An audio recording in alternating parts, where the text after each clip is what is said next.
तो भाई अभी यहाँ पे पुलिस ने रोका है, पूछ रहे थे कहाँ जा रहे हो।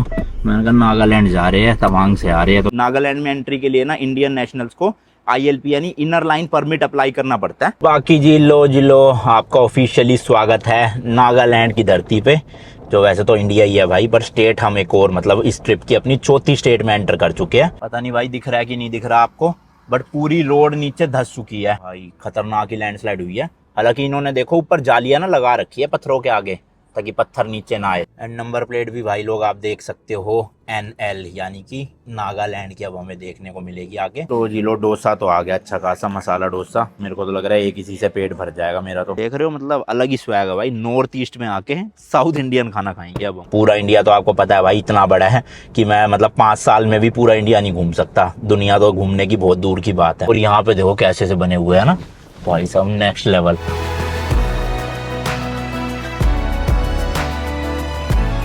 तो भाई ये कोई तो छोटे से गांव या फिर शहर की ना मार्केट आई है। अभी हम ढूंढ रहे हैं यहाँ पे कोई स्वीट्स की शॉप, बड़ा मन कर रहा है जलेबी खाने का। तो देखते हैं मिल जाएगी। वैसे तो एक भैया से पूछा पीछे, वो कह रहे मार्केट में मिल जाएगी। भाई साहब यहाँ तो किसी भी मिठाई की दुकान के पास जलेबी नहीं है, पता नहीं क्यों। वो कह रहे भाई साहब कह रहे कि बारिशों का टाइम है इसलिए नहीं है। मैंने कहा बारिशों में ही तो बिकती है जलेबी, पकौड़े और जलेबी बारिशों में ही तो खाई जाती है, और गर्मी में कौन खाएगा। अब यहाँ से भाई मैंने तो कोहिमा की लोकेशन डाल दी सीधी नागालैंड की, देखना 7 घंटे दिखा रहा है, रात के 11:15। शायद चलाऊंगा तो नहीं इतना, बट मैं सोच रहा था काजीरंगा 1 ही घंटे का पड़ा है। अब रुक के क्या करेंगे वहाँ, उससे अच्छा थोड़ी और चला लेते हैं 2-3 घंटे, मतलब 7-8 बजे तक ड्राइव कर लेते हैं। कल थोड़ा सा कम करना पड़ेगा ड्राइव। फिर भाई गूगल से देखिए एक दुकान, और हाथ तो हाथ ना फोन करके भी पूछ लिया, तो वो भाई साहब कह रहे हैं कि 5 बजे मिलेगी, उससे पहले नहीं, 5 बजे बनाएंगे। तो मैंने कहा बहुत ही सही, देखो यहाँ से 25 मिनट का रास्ता है अभी, और ऑलमोस्ट 4:30 हो ही गए हैं, तो 5 बजे तक ही पहुंचेंगे। और तेजपुर में है वो दुकान जहाँ पे हमने मैगी बनाई थी ना पिछली बार रोक के गाड़ी, वहीं पे ही है जलेबी की दुकान भी। चलो मैंने कहा वेरी गुड, लेट्स गो। अब 30 मिनट की ड्राइव जलेबी के नाम होने वाली है। राइट साइड में देखो भाई साहब क्या मस्त ग्रीनरी है, शाम में ये तो है मजेदार व्यू दिखता है आपको ना, पूरा हरा भरा। कहीं भी गाड़ी लगा लो मस्त दिखेगा। ऐसे जब हम इंटरनेशनल ट्रिप करते हैं अपनी गाड़ी से, काश वहाँ भी ऐसी होता कि हम सर्च करें जलेबी नियर मी और आ जाए कुछ 10-12 किलोमीटर की रेंज में। वैसे कुछ कुछ शहरों में तो मिल जाता है ये सब भी, जहाँ इंडियन रेस्टोरेंट या मिठाई की दुकानें होती है, बट इंडिया जितनी वो नहीं है मतलब खाने को लेके बाहर के देशों में ना। यहाँ तो हर तरह का खाना हर शहर हर मतलब स्टेट में मिल जाएगा। तो तवांग से अभी तक ना सारे रास्ते यही है कि मतलब या तो सिंगल लेन थी या ऐसी डबल लेन है बस, इससे ज़्यादा चौड़ी रोड अभी तक हुई नहीं कहीं पे भी, मतलब कहीं भी वो 4 लेन वाले हाईवे आए ही नहीं है अभी तक। होपफुली आ जाए भाई आगे, क्योंकि इनमें ना स्पीड मेंटेन हो नहीं पाती। मतलब एकदम से आप खींचोगे 80-90, फिर कोई ना कोई गाड़ी आगे आ जाएगी, उसको ओवरटेक नहीं कर पाओगे, फिर 50 की स्पीड में मेंटेन चलते रहो, तो इससे काफ़ी टाइम वेस्ट होता है। यही अगर 4 लेन होती ना, 2 हमारी 2 दूसरी, तो भाई ओवरटेक करके आप अपनी 90 की या 100 की स्पीड लिमिट को मतलब मीट कर सकते हो आराम से, कि हाँ 100 की एवरेज स्पीड हो रही है मेंटेन। तो अभी ये जो यहाँ से कोहिमा है, ये समझ लो उस हिसाब से 4 घंटे में हो जाता, पर अब दिखा रहा है 6.5-7 घंटे। कोई नहीं, चलो क्या करे भाई, हर जगह एक्सप्रेस वे या चौड़े हाईवे मिलना तो पॉसिबल नहीं है। होपफुली आने वाले कुछ सालों में इतनी अच्छी डेवलपमेंट हो जाए कि बड़ी बड़ी सिटीज़ जितनी भी है सारी एक्सप्रेस वे के थ्रू कनेक्टेड हो, ताकि मस्त 120-130 की स्पीड लिमिट से बंदा कहीं भी पहुंच जाए। ये आ गए जी मनपसंद स्वीट्स, यहाँ पे मिलेगी अपनी जलेबी। 5 बजने में अभी 9 मिनट बचे हैं। लो जी लो, जलेबी शुरू हो गई है बनना, और अपनी भी मिल गई है।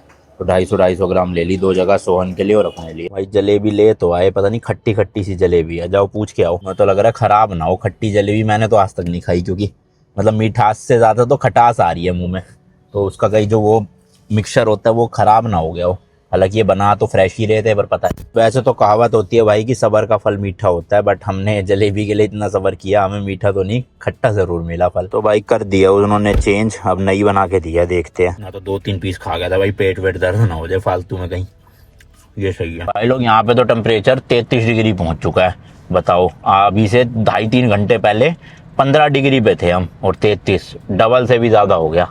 और अभी हम फिलहाल ट्रैफिक में फंसे पड़े हैं तेजपुर के ही। यहाँ से एक बार बाहर निकले, हाईवे मिले कोई अच्छा सा, फिर सोच रहा हूँ मैं 2 घंटे और चला लेता हूँ, क्योंकि कोहिमा है वो 6.5 घंटे दिखा रहा है, तो अगर मैं 2 घंटे भी चलाऊँ तो सही है। फिर कल के लिए ना ये है कि अराउंड 200 किलोमीटर बच जाएगा, और 4.5 घंटे का।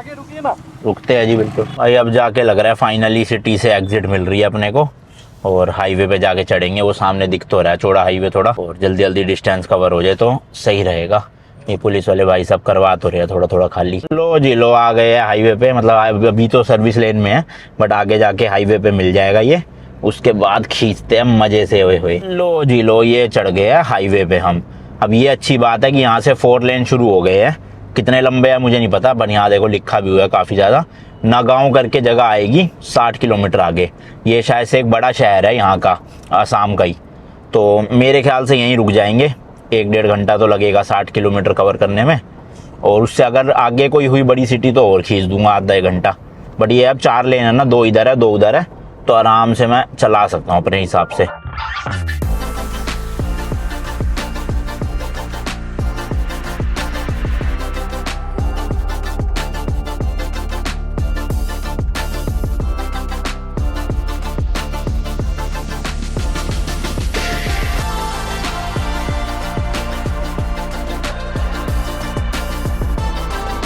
भाई अभी भी 176 किलोमीटर पड़ा है कोहिमा, और 4.5 घंटे दिखा रहा है गूगल मैप। काफ़ी हद तक तो खींच दी, जितना सोचा था उससे ज़्यादा ही। बट अब ये रास्ते ना थोड़े से ऐसे सुनसान टाइप के आ गए हैं, और मुझे ऐसा लग रहा है रात में इन रास्तों में ट्रैवल करना थोड़ा सेफ़ भी नहीं है। पता नहीं अब ये एरिया कैसा है क्या है। तो बस अब होटल की तलाश में है, जो पहला अच्छा होटल मिल जाएगा वही लेके भाई नाइट स्टे कर लेंगे। कल बाकी जर्नी दिन में शुरू करेंगे, क्योंकि फ़ायदा भी नहीं रात में यार, हमें भी कुछ दिख नहीं रहा, आपको भी नहीं दिखेगा। तो किसी नए स्टेट में एंटर करने से पहले मतलब ऐसे अंधेरा अंधेरा क्या ही फ़ायदा। तो आराम से कल करेंगे एंट्री।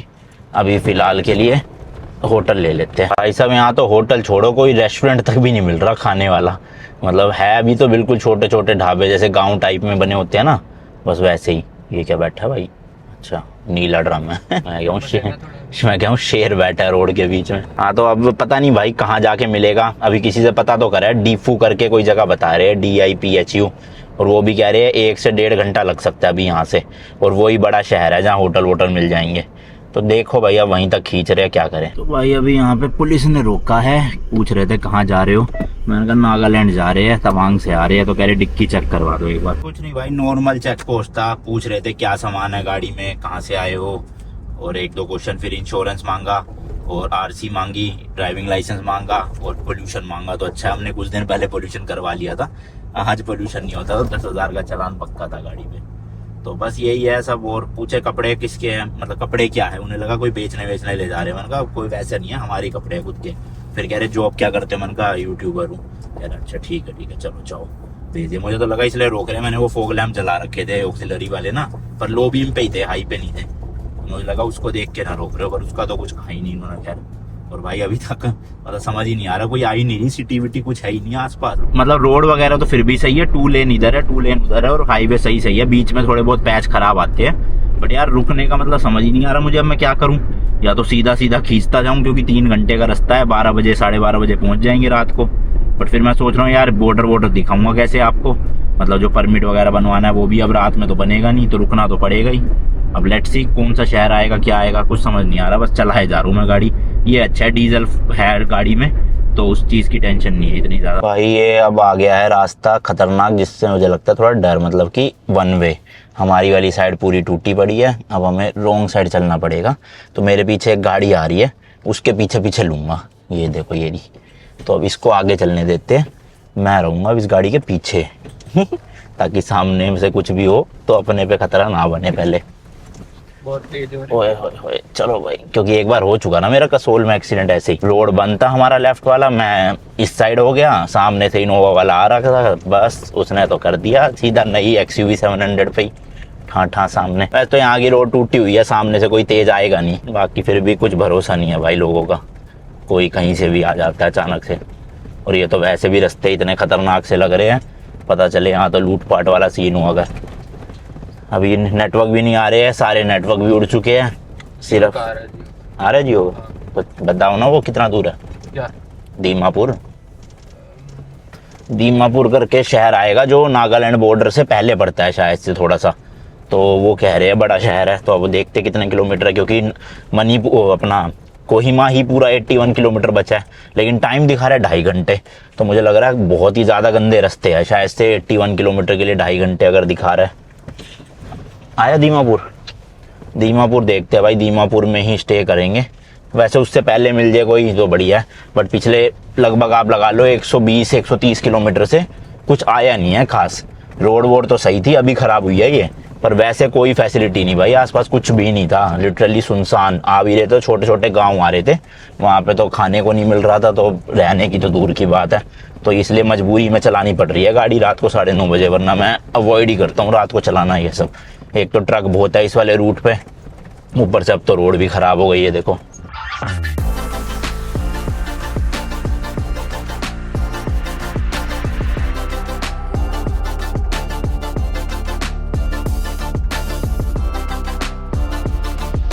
ये अब सिटी ना शुरू तो हो गई है। दीमापुर मैप में तो वैसे 4 किलोमीटर दिखा रहा है, बट होटल वोटल है यहाँ, है ना? ये होटल ही है मेरे ख्याल। अपार्टमेंट है, किसी का घर, बढ़िया क्या है।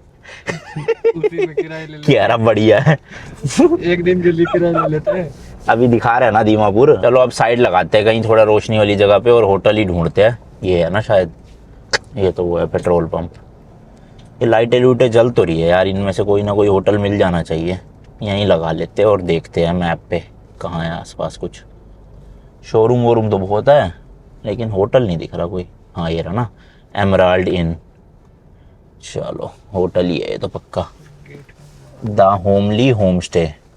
देखते हैं भाई गूगल पे इसको। तो भाई ऑनलाइन बुक कर लिया अपने होटल एक दीमापुर में ही। और अच्छी बात यह है कि अरुणाचल प्रदेश में ना पूरे में कहीं भी ब्लिंकिट या जोमेटो नहीं चलता था, लेकिन दीमापुर में जोमेटो चल रहा है। तो अभी होटल रूम लेके ऑर्डर कर देंगे अगर वहाँ पे रेस्टोरेंट नहीं होगा तो, क्योंकि मुझे लग भी नहीं रहा होगा।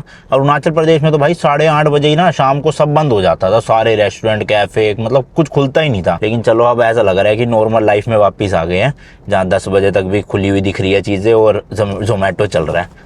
हम शहरी लोगों को भाई इतनी आदत हो गई है ना भी जोमेटो स्विगी की, मतलब हम जरा सा कहीं पहाड़ों पे चले जाए जहाँ ना आता हो तो हालत ख़राब हो जाए इंसान की। बड़ा है भाई शहर तो बड़ा है। ये देखो चौराहे पे स्क्रीनें लगा रखी है 2-2 बड़ी एडवर्टीजमेंट की, देख रहे हो? और ये पूरा मेरे ख्याल से सेंट्रल एरिया ही है, सिटी टावर सेंटर लिखा हुआ है। यहाँ पे है तो काफ़ी सारे होटल, बट अपने को सही मिल गया 1600 रुपये में ट्विन बेड वाला। रात ही रहना है, सुबह तो कट लेना हमने। लो जी लो पहुँच गए हैं होटल, ये रहा। तो लो जी चेक इन कर लिया है। एक डबल बेड, एक सिंगल बेड, ये टेबल टीवी, एसी लगा हुआ है, इधर ये वार्डरोब टाइप के ओपन लॉकर है, और ये बाथरूम है। बटन कहाँ इसके, बाहर होंगे शायद ये रहे। नो डाउट भाई अच्छा है होटल तो काफ़ी। अब हुआ क्या ना, मैंने इनसे कॉल करके फ़ोन पे पूछा पहले तो कि 2 अलग अलग बेड वाला रूम अवेलेबल है क्या, ट्विन रूम? तो इन्होंने कहा नहीं है अवेलेबल, जबकि अगोडा पे दिखा रहा था अवेलेबल। मैंने फटाफट से अगोडा पे बुक कर दिया। कितने का? सिर्फ 1600 रुपये का, 1600 का। और ये मेरे को बता रहे थे कि अगर अलग बेड चाहिए तो आपको ये फैमिली रूम मिलेगा, यानी कि 2 बेड, मतलब डबल बेड अलग। बट इसका प्राइस था 3500 रुपये। बट मेरे को वहाँ अगोडा पे दिखा रहा था डबल बेड वाला 1600 में, जो सिंगल वाली डबल बेड। तो मैंने बुक कर दिया और होटल आ गए। अब यहाँ आए तो रिसेप्शन में जो बंदे थे वो कह रहे सर वो तो अवेलेबल है नहीं रूम। मैंने कहा फिर बुक कैसे हो गया आपका, ऑनलाइन कैसे दिखा रहा था? तो फिर वो कह रहे आप ना डबल बेड वाला वैसे ले लो, मतलब किंग साइज बेड। मैंने कहा नहीं हमें अलग अलग बेड ही चाहिए। तो फिर कह रहे चलो ठीक है हम आपको ना फैमिली रूम दे देते हैं फ्री ऑफ कॉस्ट। मैंने कहा चलो ठीक है। तो इन शॉर्ट 1600 रुपये में 3500 रुपये वाला रूम मिल गया अपने को, एक बेड अलग, एक सोहन का अलग। अब जोमेटो से ऑर्डर करते क्योंकि यहाँ पे तो इनके पास खाना है नहीं और गर्मी बहुत है भाई यहाँ। कहाँ हम वहाँ ठंड में सिकुड़ रहे थे और यहाँ एसी चला रहे हैं 16 पे। The next morning. चलो जी चलो, निकलने के लिए रेडी है हम लोग। एंड भाई ये जो दीमापुर सिटी है ना, ये एक्चुअल में नागालैंड में ही पड़ती है। तो हम एक तरह से आप कह सकते हो नागालैंड में एंटर तो हो चुके हैं। अबे भाई साहब क्या है ये, बड़ा सा पंछी सा था पता नहीं। हाँ तो आप एक तरह से कह सकते हो हम नागालैंड में ना एंटर तो हो चुके हैं, बट ऑफिशियली नहीं हुए, क्योंकि नागालैंड में एंट्री के लिए ना इंडियन नेशनल्स को ILP यानी इनर लाइन परमिट अप्लाई करना पड़ता है। और वो परमिट ना ऑनलाइन तो हो ही जाता है, क्योंकि हमें तो आज ही जाना है भाई कोहिमा, जो कि नागालैंड की कैपिटल सिटी है। तो इसलिए अब ना कुछ दिन पहले ही शायद से मैंने ऐसी न्यूज़ देखी थी कि ऑफलाइन भी बनने लग गया है ये ILP। और उसके लिए हमें जाना पड़ेगा DC कोर्ट करके, एक बिल्डिंग है यहाँ पे, हार्डली 5-10 मिनट का ही रास्ता है। तो वहाँ जाते हैं, देखते हैं क्या प्रोसेस है। होपफुली भाई ऑफलाइन बन जाए, अगर नहीं बनता ना यहीं रहना पड़ेगा, तो जो कि के बड़ी ही दुखद बात है, समझ रहे हो। चलो गाड़ी रेडी है भाई, लेट्स गो, निकलते हैं। ये हमारा होटल था, रात को हम रुके थे, देख लो, पिलग्रिम्स बुटीक होटल। अच्छा होटल था, मतलब आप आ रहे हो दीमापुर तो रुक सकते हो।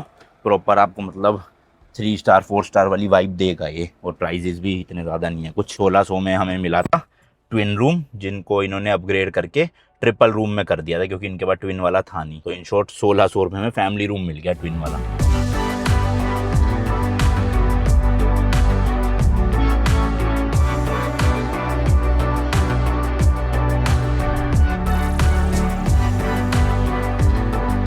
तो भाई ये कोर्ट ही है, जैसे अपने गुड़गांव में कोर्ट है ना जहाँ आरसी वगैरह बनती है, उसी तरह का ये कोर्ट है यहाँ दीमापुर का, यहीं से ILP बनेगा। तो चलो अभी यहाँ पे आसपास भी काफ़ी सारी दुकानें हैं जेरोक्स वगैरह की, हो सकता है वो भी बनवा दे डायरेक्ट। पहले तो खुद जाएंगे कोर्ट के अंदर, और हो गया यहाँ पे तो अच्छी बात है। ये देखो इस तरह की दुकानें बनी हुई है, यहाँ पे स्टैम्प पेपर वगैरह मिलते हैं, शायद ये भी करवा दे क्या पता, बट फिर भी जाते हैं अंदर। ये है शायद से पूरा कोर्ट की बिल्डिंग ना भाई। ये विंडो है SBI के बोर्ड के साथ में, बट इन्होंने कर दिया मना। ये कह रहे हैं अभी फ़िलहाल के लिए कुछ दिन ऑफलाइन रजिस्ट्रेशन बंद कर रखी है, अब सिर्फ ऑप्शन है ऑनलाइन ही करने का। और ऑनलाइन में तो भगवान भरोसे है भाई, वो कितने दिन में अप्रूवल करेंगे और कितने दिन में ILP आएगा। तो अगर श्योर होते कि भाई 24 घंटे में मिल जाएगा तो हम तो रुक भी जाए, क्या दिक्कत है, पर पता ही नहीं ना भाई कब तक बनेगा। अब आसपास वाली दुकानों से कुछ देखते हैं भाई एजेंट, क्योंकि ये कह रहे हैं जो लोग असम से आ रहे हैं ना, यानी कि नेबरिंग स्टेट से, जो डेली वेज वर्कर्स है 1 महीने के लिए आ रहे हैं, उनका तो हम बना देंगे यहाँ पे, लेकिन आप दिल्ली से आए हो आपके लिए नहीं बनाएंगे। मैंने कहा भैया क्या है ये, अब आप भी आ रहे हो भाई तो 10-15 दिन पहले ही अप्लाई करके आना ताकि लग जाए अपना।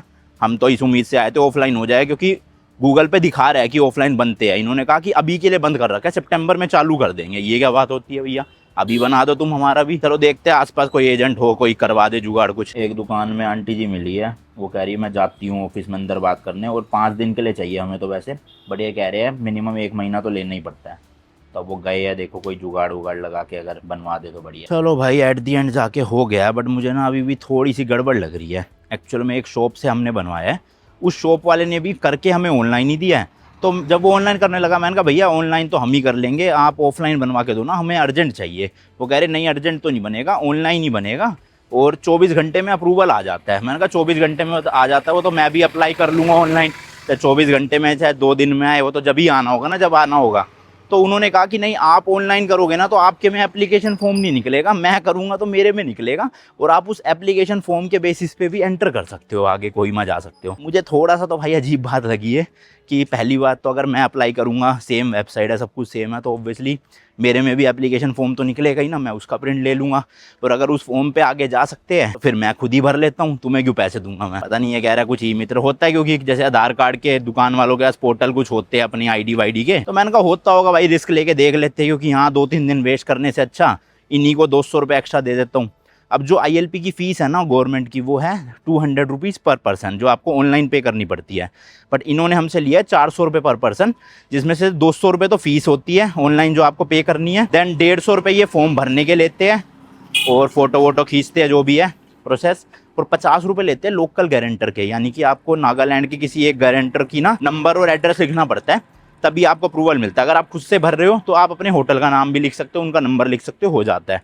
तो इन्होंने अपना गारंटर दिया है, कोई इनके भाई थे शायद से दुकान वालों के, तो उन्होंने 50 रुपये अलग से लिया है। तो अब टोटल 400 रुपये पर बंदा पड़ा, और 20 रुपये का कलर्ड प्रिंट आउट निकाल के दिया एप्लीकेशन फॉर्म का। अब बने तो 840 रुपये, बट मैंने इन्हें कहा कि आप फीस क्यों भरोगे, मैं खुद ही भर दूंगा ऑनलाइन, क्योंकि जब अप्रूवल होता है ना उसके बाद फीस भरनी होती है। तो मैंने कहा कि हम आगे होंगे, अब आपको फ़ोन करेंगे, अब आप कितनी देर में करो ना करो फीस पता नहीं ना, हम खुद से ही पे कर देंगे, ऑनलाइन ही तो है। तो इसलिए इन्होंने 440 रुपये लिया हमसे 2 लोगों के, और 200 रुपये जो फीस है, मतलब 400 रुपये फीस है, वो हमें अप्रूवल आने के बाद भरनी है। अब ये तो कह रहे हैं 24 घंटे के अंदर आ जाता है। गर्मी बहुत है भाई, हालत ख़राब होगी यहाँ तो सही में।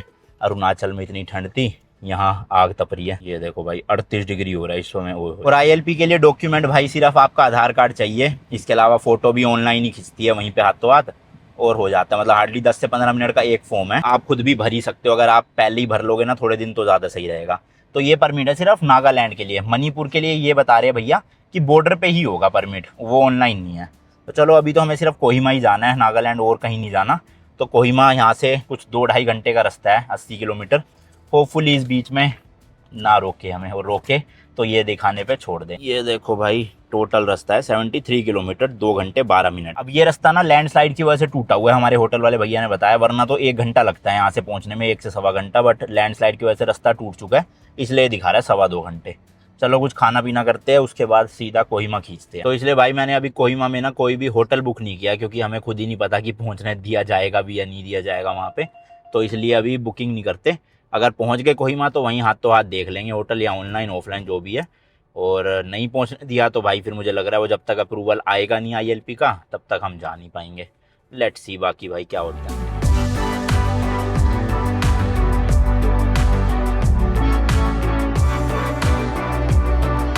बाकी जी लो आपका ऑफिशियली स्वागत है नागालैंड की धरती पे, जो वैसे तो इंडिया ही है भाई, पर स्टेट हम एक और मतलब इस ट्रिप की अपनी चौथी स्टेट में एंटर कर चुके हैं। और फिलहाल रॉन्ग साइड चलाना पड़ रहा है क्योंकि उस तरफ की जो सड़क है वो बंद पड़ी है, वहाँ कुछ पत्थर वत्थर गिरे हुए हैं। मैंने बताया था ना लैंडस्लाइड काफ़ी हो रही है, इस वजह से 70-75 किलोमीटर के लिए 2.5 घंटे दिखा रहा है मैप। तो अब ये मेरे को लग रहा है कई किलोमीटर तक ऐसे ही चलना पड़ेगा रॉन्ग साइड ही ना। और फिलहाल अभी तक तो भाई कहीं पे भी चेकिंग नहीं हुई है, हालांकि ट्रक्स को 2-3 बार मैंने देखा है पुलिस वालों ने रोक रोक के चेकिंग करी है, बट हमारी एज सच नहीं रोका कहीं पे भी। और ना कल रात को हमें रोका नागालैंड के बॉर्डर पे। बाकी ये सामने आप बोर्ड देख सकते हो भाई नागालैंड की अलग अलग सिटी का। कोहिमा है 54, माओ है 84 और इम्फाल तो भाई मणिपुर में पड़ता है। तो कोहिमा से अलावा तो हम ऊपर जाएंगे नहीं भाई, क्योंकि ना इतने दिन है अपने पास घूमने के लिए। बस ये है हर स्टेट की एक एक 2-2 सिटी घूम लेते हैं, मेन काफ़ी रहेगा। पूरा इंडिया तो आपको पता है भाई इतना बड़ा है कि मैं मतलब 5 साल में भी पूरा इंडिया नहीं घूम सकता। दुनिया तो घूमने की बहुत दूर की बात है। तो इसलिए आराम से भाई जितनी बस सिटीज़ हो सकती है उतनी करके स्टेट अपनी कंप्लीट करते चलेंगे और फिर जाएंगे नीचे मणिपुर की तरफ। और इम्फाल जो है वो कोहिमा से ज़्यादा दूर नहीं है, हालांकि मणिपुर का बॉर्डर तो बिल्कुल ही पास है 1.5-2 घंटे की ड्राइव पे। पर वैसे आप डिस्टेंस देखोगे कोहिमा से इम्फाल का तो 5-5.5 घंटे आई गेस लगेंगे जाने में। फिलहाल अभी तो आज कोहिमा पहुँच के 2 दिन कोहिमा में ही रहेंगे, अच्छे से एक्सप्लोर करेंगे, देखेंगे नागालैंड। और नागालैंड का ना हॉर्नबिल फेस्टिवल भी बहुत फेमस है, बट वो अभी इस टाइम नहीं होता, वो शायद नवंबर या अक्टूबर में होता है जहाँ तक मुझे याद है। खैर कोई नहीं भाई, नॉर्मल कोहिमा देखते हैं, एक्सप्लोर करते हैं कैसा है। पता नहीं भाई दिख रहा है कि नहीं दिख रहा आपको, बट पूरी रोड नीचे धंस चुकी है भाई, खतरनाक ही लैंडस्लाइड हुई है। हालांकि इन्होंने देखो ऊपर जालियाँ ना लगा रखी है पत्थरों के आगे ताकि पत्थर नीचे ना आए, बट स्टिल कई जगहों पे पत्थर गिरे हुए हैं। और यहाँ रुकना भी सेफ़ नहीं है, चलते ही रहो तो ज़्यादा सही है भाई, खाम में कोई पत्थर वत्थर गिरते। एक तो भाई रॉन्ग साइड चलाने में ना डर सा लगता है बड़ा, अपने ऊपर नहीं सामने वालों की वजह से, कि कौन कितनी स्पीड से कहाँ से आ रहा हो, ये देखो ओवरटेक करने के चक्कर में। एंड दूसरी तरफ तो भाई खतरनाक ही पत्थर गिरे हुए हैं, और इन्होंने लिटरली बोर्ड भी लगा रखे है बीच में ना ये डिवाइडर पे कि फॉलिंग रॉक्स का। बहुत पत्थर है लेफ्ट साइड में। अब देखो अब राइट लेन बंद हो गई है, हमें लेफ्ट में अपने सही जाना पड़ेगा, लेकिन वहाँ से सामने आ रहे हैं। तो वो ये आधी सड़क इधर की बंद है, आधी उधर की बंद है, इस वजह से टाइम लगने वाला है आज। ओए हो, ये तो भाई रोड ही टूट गई पूरी। ओए भाई धस गई रोड पूरी की पूरी भाई। इवन कई जगहों पे तो आप देखोगे जाली तक भी उखड़ के गिर गई है, जो पत्थरों पे लगा रखी है ना ताकि गिरे ना पत्थर। पर इतने पत्थर तेजी से गिरे हैं, मिट्टी विट्टी पूरी, कि ये देखो जाली तक उखड़ी पड़ी है। और कई पत्थर तो अभी गिरने की कगार पे ही है, बिल्कुल अटके पड़े हैं समझ लो। लो जी लो, यहाँ हो रही है चेकिंग पुलिस की। अब ये शायद से मांगेंगे, ये जाने दे रहे हैं, जाए क्या? जाने दे रहे हैं भाई, पता नहीं, हाथ तो रुकवाया था पर जाने दिया उनको भी हमें भी, रोक तो नहीं रहे। ये देखो भाई कितने ज़्यादा गिरे पड़े हैं, जेसीबी वगैरह काम पे लगी पड़ी है, जो बड़े बड़े पत्थर है उनको तोड़ के छोटा करके सीधा ट्रकों में लोड करवा रहे हैं। ये देखो, ओए होए होए, ऐसा लग रहा है पूरे के पूरे पहाड़ी गिर गए हो भाई साहब। अच्छा है भाई पहले ही हो गया, हमारे आने के टाइम तक निपट चुका है, बारिश का कोई सीन लग भी नहीं रहा मुझे होगा, वरना ये मुझे लग रहा है अगस्त एंड में ना, अगस्त में या फिर जुलाई एंड में काफ़ी बारिश हुई होगी यहाँ पे, जिसकी वजह से सारी लैंडस्लाइड हुई है।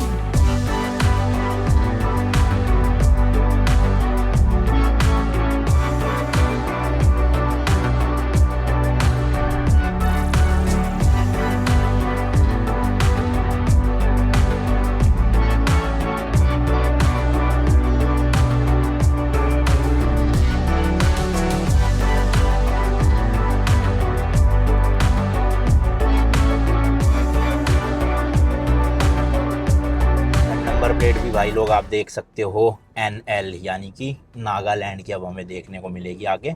और येलो नंबर है तो वही टैक्सी नंबर है, बाकी वाले रूल्स तो सेम इंडिया वाले ही होते हैं कि मतलब वाइट नंबर प्लेट होएगी नॉर्मल और ग्रीन होएगी इलेक्ट्रिक, एंड जैसे ये येलो है ये होगी टैक्सी नंबर। बार बार रोड के इधर चलना पड़ रहा है, कभी उधर कभी इधर कभी उधर, क्योंकि आधी जगहों पे पहाड़ियाँ गिरी पड़ी है। यहाँ के पहाड़ ना भाई मतलब वो स्ट्रॉन्ग चट्टाने नहीं है, थोड़े मिट्टी वाले पहाड़ है, जिस वजह से ना पूरी के ऐसे मिट्टी के ढेर ही गिरे पड़े हैं नीचे, और आधी जगहों पे रोड ब्लॉक हो रखी है। अब ये जितनी जगह से उठाते जा रहे हैं वहाँ से खुलती जा रही है रोड, वरना बंद ही पड़ी है।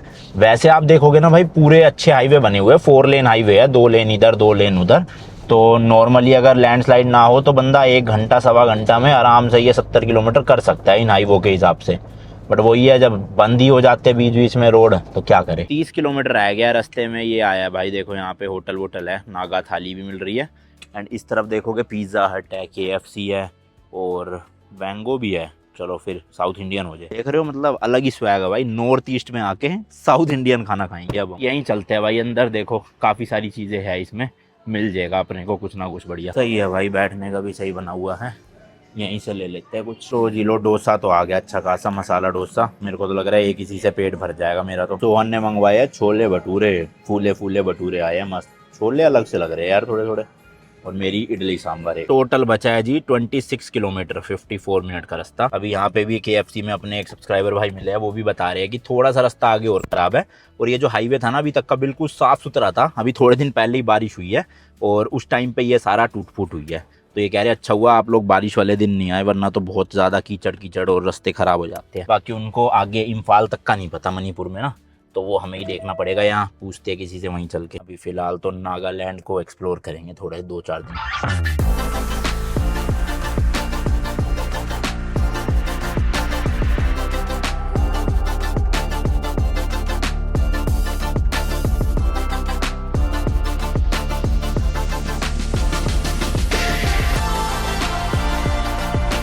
भाई रेस्टोरेंट के बाद से तो साफ रास्ते आए नहीं है, सारी सड़कें टूटी पड़ी है। यहाँ तो खैर लैंडस्लाइड तो क्या ही है, सड़क ही ऐसी थी, मतलब बारिशों में गड्ढे गड्ढे बन गए सारे, देखो बुरी हालत है। सेम है, मतलब आप नेपाल बॉर्डर से जब जाते हो ना काठमांडू, वहाँ पे भी काठमांडू या पोखरा जाओ, वहाँ के भी रास्ते बिल्कुल सेम वाइब देते हैं भाई। एक तो सड़कें टूटी हुई, ऊपर से थोड़ा पहाड़ी इलाका। अब क्योंकि हम थोड़ा ऑल्टीट्यूड में जा रहे हैं, शायद से कोहिमा सिटी 4,500 या 5,000 फीट की हाइट पे है, तो ऊपर ही जा रहे हैं एक तरह से पहाड़ पे हम। पर रोड की हालत देखो भाई, पूरे टूटी फूटी पड़ी है, गड्ढे ही गड्ढे। बारिश आ रही होती तो और ज़्यादा कीचड़ बन जाता। बच गए आज तो, बस बारिश नहीं आई भाई। सही में हालत ख़राब हो गई, मुझे तो लग रहा है आज मेरे कमर की बैंड बजेगी जाके। इतने ख़राब रास्ते लास्ट टाइम मैंने नेपाल में ही देखे थे, उसके बाद से तो कहीं नहीं मिले देखने को। यहाँ तो प्लेन रोड आई नहीं रही, थोड़ी सी आती है फिर टूट जाते हैं रास्ते सारे।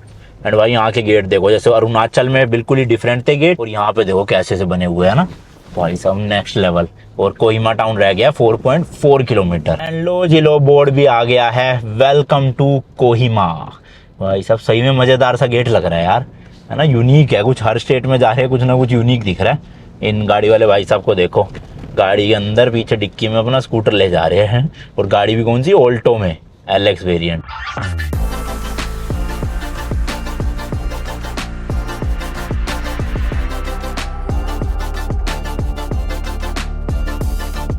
तो भाई एक होटल यहाँ पे पसंद आया, लेकिन वो सिर्फ आज रात और कल रात के लिए अवेलेबल है। डील भी सही है, 2600 रुपये का, थोड़ा सा हमारे बजट से ऊपर है, बट अच्छा रूम है काफ़ी। तो आज और कल रात के लिए तो बुक कर लिया, परसों रात के लिए कुछ और देखना पड़ेगा।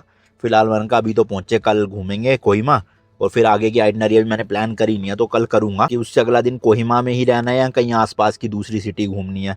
क्योंकि अगर कोई दूसरी सिटी हुई तो ऑब्वियसली वहीं रुकना पड़ेगा जाके, और कोहिमा में ही रुकना है तो फिर एक रात कहीं और स्टे कर लेंगे आसपास ही, अगर ये होटल नहीं मिला तो। क्योंकि अभी तो ये आउट ऑफ स्टॉक दिखा रहा है, मतलब उसमें। चलो 1.5 किलोमीटर ये निकलते हैं फटाफट। और सिटी पहुँचते पहुँचते एट दी एंड भाई बारिश आ ही गई है, देखो। चलो कोई नहीं, अब तो हमें होटल में ही जाना है, ज़्यादा कुछ है नहीं, 1-2 काम भी निपटाने हैं, तो आज वो निपटा के कल फिर एक्सप्लोर कर लेंगे कोहिमा सिटी को। बस कल भगवान करे बारिश ना आए, वरना फिर वही है भाई। और ये भी एक तरह का ना हिल स्टेशन ही है भाई, पहाड़ी के ऊपर ही है समझ लो आप। तो इस तरह के घर मिलेंगे आपको भी, और सड़कें भी ऐसे चढ़ाई वाली पतली पतली। बट बारिश की वजह से ना भाई कैमरा में व्यू अलग ही हो जाता है, मतलब सब ऐसे कलरफुल सा डार्क डार्क सा दिखने लग जाता है।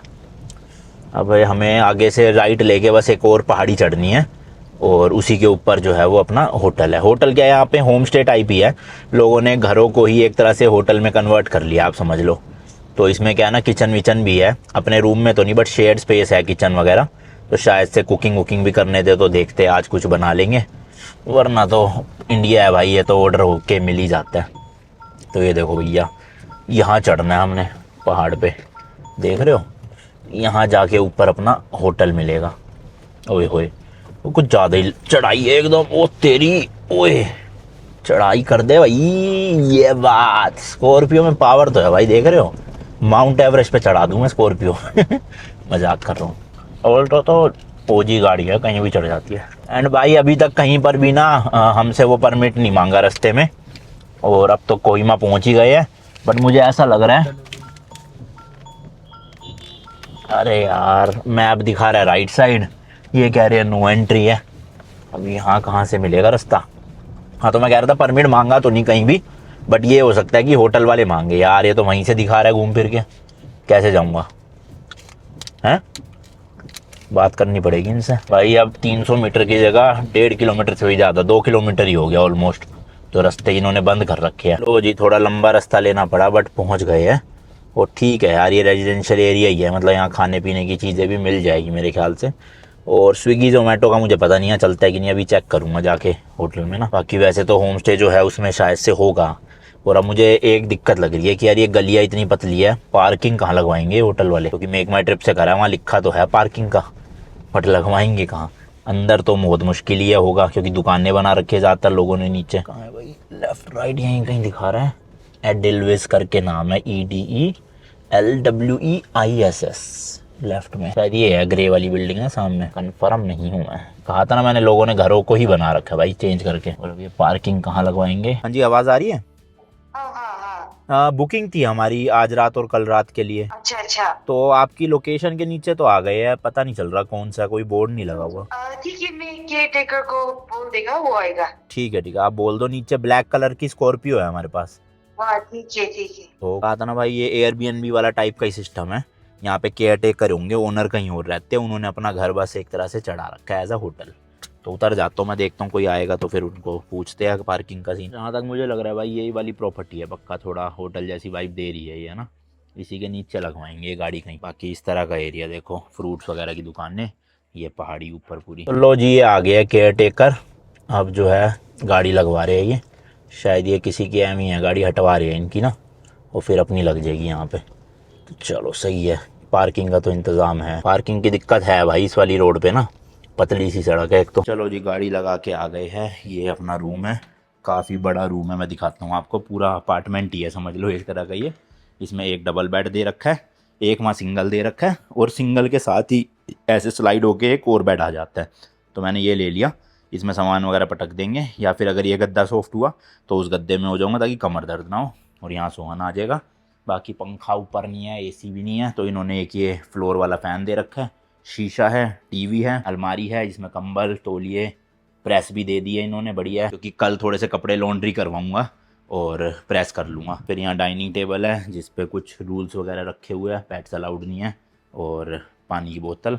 इधर आप देखोगे भाई तो किचन भी दे रखी है इन्होंने, माइक्रोवेव है, गैस स्टोव है, फ्रिज है, बाकी सिंक वगैरह है। व्यू बड़ा तगड़ा है यहाँ से, कल दिखाऊंगा अच्छे से। और ये सामने है भाई बाथरूम, बालकनी नहीं है इसमें, बट कोई बात नहीं, ज़रूरत भी नहीं है। बाथरूम भी देखो साफ़ सुथरा, अच्छा खासा, गीज़र भी लगा हुआ है, बढ़िया। तो ओवरऑल 2600 रुपये में काफ़ी ज़्यादा वर्थ इट है भाई ये वाला रूम ना। किचन साथ में मिल गई है, तो कुछ बनाना बनूना होगा अगर देखते हैं बना लेंगे। बाकी चलो यार, इस वाले ब्लॉग के लिए इतना ही रखते हैं, मिलता हूँ जी नेक्स्ट वीडियो में। Till then good bye, and as always तीखे रास्तों पे नहीं पड़ना फीका। बाय।